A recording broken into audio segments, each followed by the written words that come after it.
नहीं था कि हम एक जगह से अगर दूसरी जगह मूव करेंगे फायरिंग की आड़ में, जो कि अभी फिलहाल जो हमें समझ में आ रहा है फायरिंग के आड़ में अगर एक जगह से दूसरी जगह हम मूव करेंगे तो हमें किसी पे शक नहीं होगा। लेकिन इसी जगह पर भारतीय एजेंसियों ने इनकी इस नापाक हरकतों को पकड़ा और जो हमारे अनुभव पे, हमारे अनुमान के आधार पर इसी मूवमेंट को उन्होंने टारगेट किया, निशाना बनाया और इसीलिए इतना बड़ा नुकसान पहुंचा। देखिए, जैसे अभी हम 70 कह रहे हैं, लेकिन ये तादाद और ज्यादा ही हो सकती है और अब से कुछ समय बाद ही न्यूज़ 18 इंडिया की इस खबर पर भी मोहर लगेगी।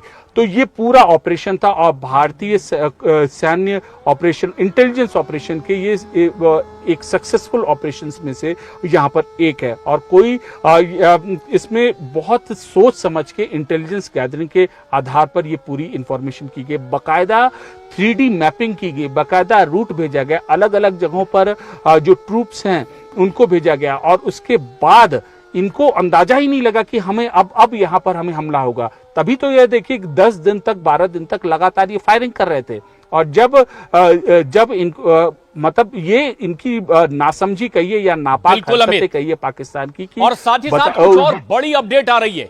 इस अपडेट में वायु वीरों का कारनामा भी सुन लीजिए। निशाना साधकर उन जगहों पर मिसाइल बरसाई गई है जहां आतंकियों की मौजूदगी की निशानदेही की गई थी और वो जगह बहावलपुर के, मुजफ्फराबाद में की गई, कोटली में की गई, बाग मुरीद के, गुलपुर, महमूना, जोया और बिंबर, ये वो खास इलाके थे जहां पर वायुसेना के फाइटर जेट ने अपनी मिसाइल बरसाई है, निशानदेही की गई और ये स्ट्राइक 100% कामयाब रही है। निशाना नहीं चूका है, चुन चुन कर उन ठिकानों को निशाना बनाया गया है जिसकी निशानदेही पहले ही कर ली गई थी। उन ठिकानों पर मिसाइल दम हमले किए गए हैं जहां जानकारी भारत पहले ही ले चुका था। जानकारी यह भी आई अब कि यहां से तुरंत शिफ्ट कर सकता है पाकिस्तान इन आतंकियों को और इसीलिए तुरंत यह हमला कर दिया गया क्योंकि रणनीति और तैयारी बहुत पहले से थी भारत की।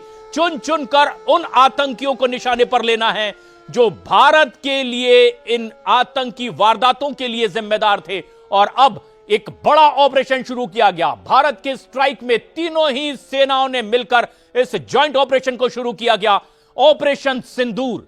पहलगाम में जिस तरह से माथे से सिंदूर मिटाने की नापाक कोशिश की, उसी नाम से बदले की यह कार्रवाई।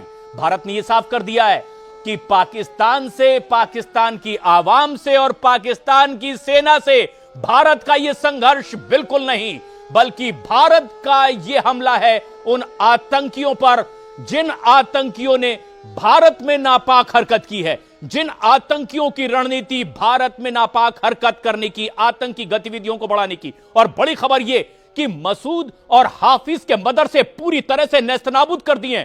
वायुसेना ने मिसाइल हमला किया उन खास टारगेट पर, ठिकानों पर जहां आतंकियों की मौजूदगी की खबर थी। पाकिस्तान में ऐसे कई और ठिकाने और कई मदरसों में, मस्जिदों में भागम भाग, अफरा तफरी की खबर आ रही है पाकिस्तान से, जिनकी निशानदेही भारत ने की है और खुद कबूलनामा पाकिस्तान का भी है कि भारत ने पिन पॉइंट कई जगह पर जबरदस्त स्ट्राइक की है। बड़ा नुकसान पाकिस्तान को इससे हुआ है क्योंकि लगातार पाकिस्तान को इस बात की हिदायत भारत की ओर से दी जा रही थी कि आतंकी वारदातों को कम करे, लेकिन वो नापाक हरकत करता चला गया। भारत ने बगैर बयानबाजी के सिर्फ एक्शन पर फोकस किया है और उस फोकस के तहत आधी रात को ही उन ठिकानों को निशाना बनाया गया जहां पर आतंकियों की मौजूदगी थी। न्यूज़ 18 इंडिया पर सबसे पहले वो खबर जो हर हिंदुस्तानी सुनना चाहता था, कब होगा यह बदला पूरा? पहलगाम आतंकी हमले का बदला ऑपरेशन सिंदूर के नाम से। और ये वो तस्वीरें भी दर्शक देख रहे हैं न्यूज़ 18 इंडिया पर, जिस तस्वीर की हसरत हर हिंदुस्तानी के दिल में थी। चुन चुन कर उन आतंकी ठिकानों को निशाना बनाया जा रहा है जहां पर आतंकी नापाक मंसूबे पाले बैठे थे, इससे पहले नापाक हरकत कर चुके थे। तो पाकिस्तान के अवैध कब्जे वाले जम्मू कश्मीर के उस इलाके में एक जबरदस्त ऑपरेशन, पाकिस्तान के पंजाब प्रांत में घुसकर उस इलाके में भारत का जबरदस्त ऑपरेशन, जहां पर आतंकियों को पाकिस्तान पाले बैठा था। चुन चुन कर उन्हें ठिकाना बनाया गया, निशाना बनाया गया उन ठिकानों को।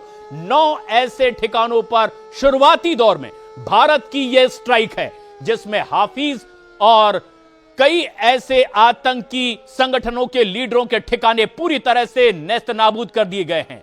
हाफिज सईद का बेटा तला भी जिस तरह से कमान संभालने के लिए तैयार था, उससे पहले ही भारत ने कर दी स्ट्राइक और माना जा रहा है कि लश्कर ए तैयबा की टॉप लीडरशिप भारत ने खत्म कर दी है। अपनी इस एयर स्ट्राइक में जबरदस्त मिसाइल से हमला किया गया है और 100% कामयाबी से बताया जा रहा है। प्रधानमंत्री नरेंद्र मोदी खुद पल पल के इस एक्शन पर मॉनिटरिंग कर रहे हैं अपने आवास में बैठ करके।